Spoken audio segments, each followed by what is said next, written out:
Excelência, obrigado. Agora só pela ordem, desculpa. Eu entendo que... O senhor conseguiu a sua vaga na garagem? Isso, eu ia iniciar agradecendo esse ponto. Muito obrigado por esse ponto.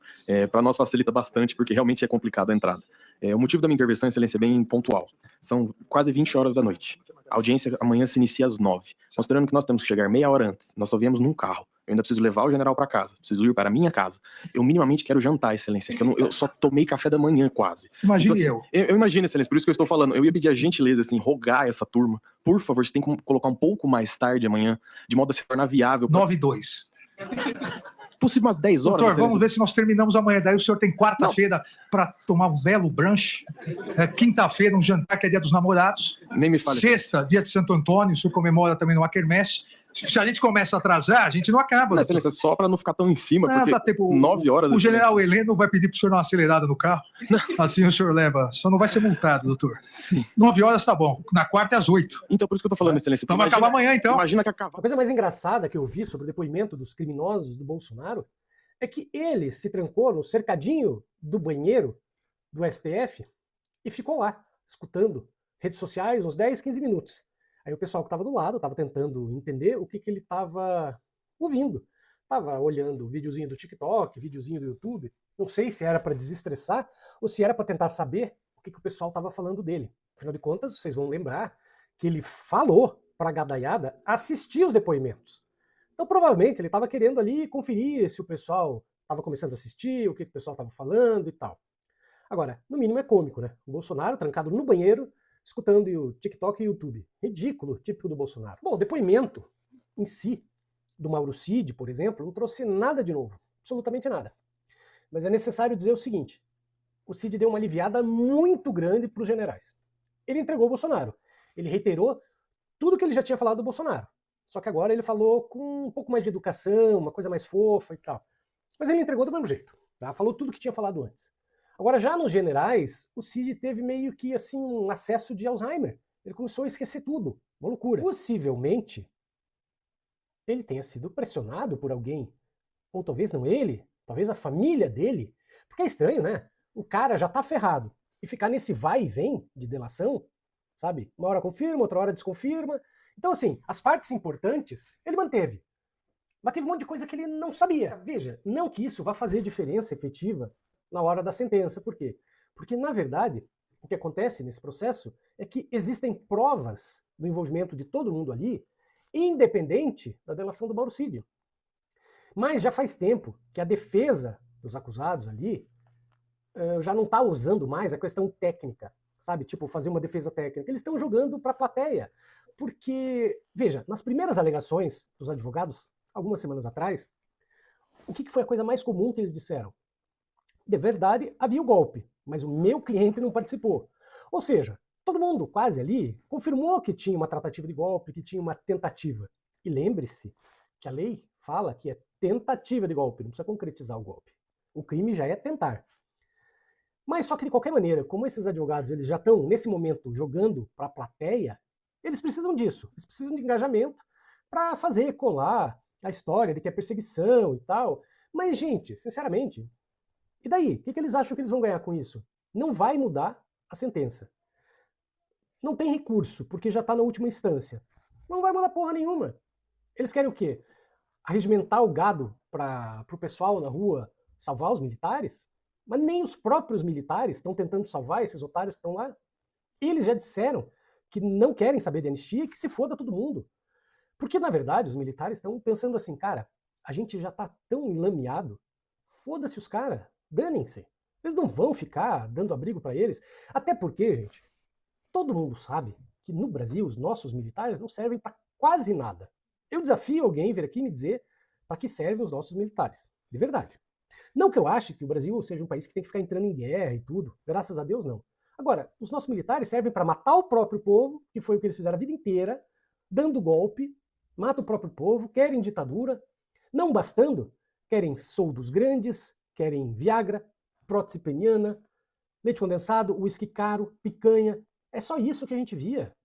Ah, então, sinceramente, eu acho que tudo isso que eles recebem para nos dar em troca golpe e pintura de meio fio, eu acho que não tá valendo a pena. Sinceramente, não tá valendo a pena. Seja como for, não rolou.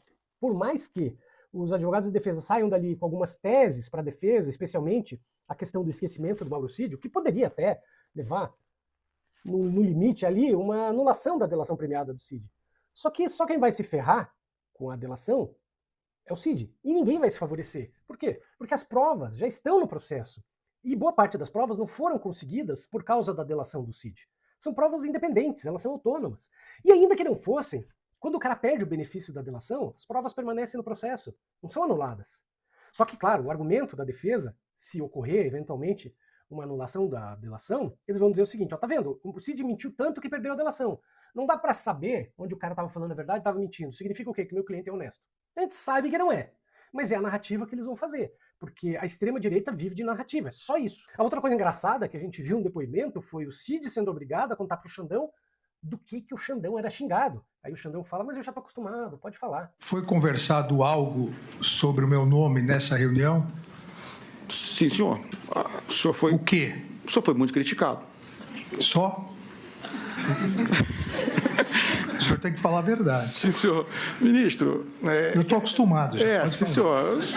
Tem só uma coisa que depois é que a Polícia Federal não está aqui, porque há uma contradição no depoimento. Falou que era conversa de bar, com guaraná e salgadinho.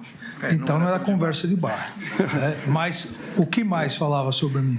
É a pergunta do doutor advogado, por favor. Ministro, as pessoas criticavam muito o senhor. As mesmas críticas que o senhor recebe, os mesmos xingamentos, de certa forma, passaram por ali. Não vou dizer que não houve, porque houve, né? Até porque era uma conversa mais... Era uma conversa de bar. Uma conversa de bar. Tanto que... Houve alguma ideia em relação ao centro de gravidade? Não, sim, ministro, nada não, temos que acabar com ele, isso nunca existiu, vamos planejar alguma coisa, isso nunca existiu. Tinha, assim, xingamentos, esse cara desgraçado, coisas que o senhor já ouviu bastante aí, né?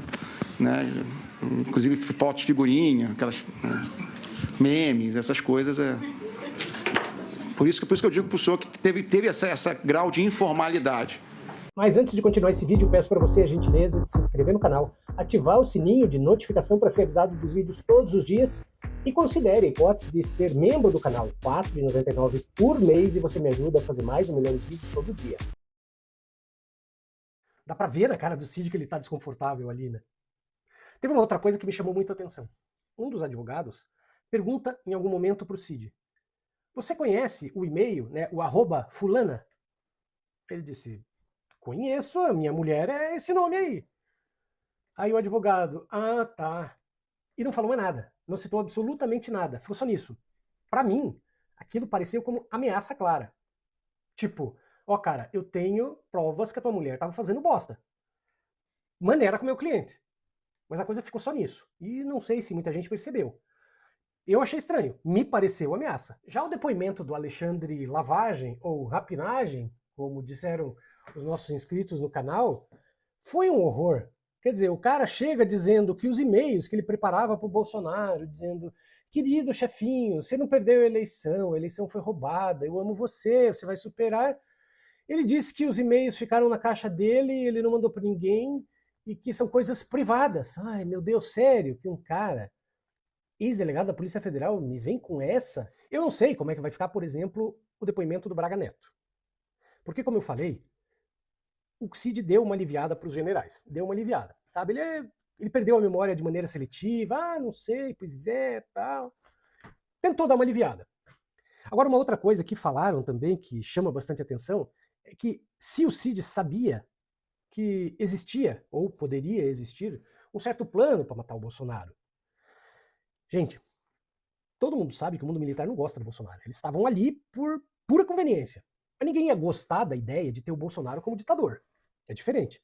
Então, eu sempre tive essa ideia, e já falei aqui diversas vezes, desde o ano passado, que se o golpe fosse concretizado, o Bolsonaro não ia durar muito. Eles iam acabar com ele. E iam fazer o que mais? Jogar culpa em quem? Na esquerda, claro.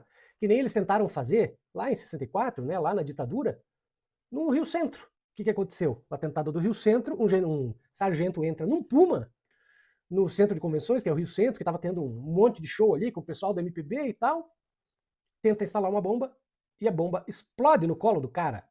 Você vê como esse pessoal é incompetente desde aquela época, né? E a intenção era o quê? Jogar a culpa na esquerda. Então é sempre isso, sempre isso. Não adianta, militar no Brasil, sério. Como eu falei, não vale o investimento, não vale. Para pintar meio fio e tentar dar golpe, puta que pariu, sai caro pra caramba. Acho realmente que o Bolsonaro tava no cercadinho ali do banheiro do STF, tentando saber o que o gado dele estava falando, já que ele convocou todo mundo para assistir. Então, se o depoimento dele for amanhã, ou seja, caso de tempo de ser amanhã, ou talvez na quarta-feira, você pode esperar só isso. Você vai esperar o Bolsonaro sendo retórico, fazendo cara de perseguido, de coitado, torcendo para que as pessoas não lembrem das 700 mil almas que ele mandou para a cova da Covid, quando ele não comprou de propósito a vacina, atrasou o máximo que pôde, e um monte de outras barbaridades que a gente sabe que ele cometeu. Inclusive, claro, o golpe. Vamos ver como é que vão ser os outros depoimentos, especialmente o do Bolsonaro, que é o que a gente realmente quer ver. E a gente quer ver sangue, né? Claro, ninguém quer ouvir aquela charupice que foi hoje. Mas é importante lembrar o seguinte, provavelmente não haverá sangue. Vai ser meio que charupice mesmo. Porque é assim que tem que ser, né? A única coisa de maior espetáculo que a gente vai ver é o Bolsonaro tentando se passar por coitado, só isso. Eu e a minha equipe, a gente ficou um tempão rastreando as coisas da economia do lar para encontrar onde é que estão os ralos do dinheiro que podem fazer você economizar 200, 300 reais por mês, só trocando produto, só fazendo coisas que podem ser produzidas em casa e que você não precisa comprar no supermercado. Aí a gente fez um e-book que custa só R$18,30. Dá uma lidinha no que eu coloquei lá na descrição desse vídeo e você vai ver que tem algumas boas opções que valem muito a pena para você aprender a economizar dinheiro, sair das dívidas e quem sabe até fazer uma renda extra.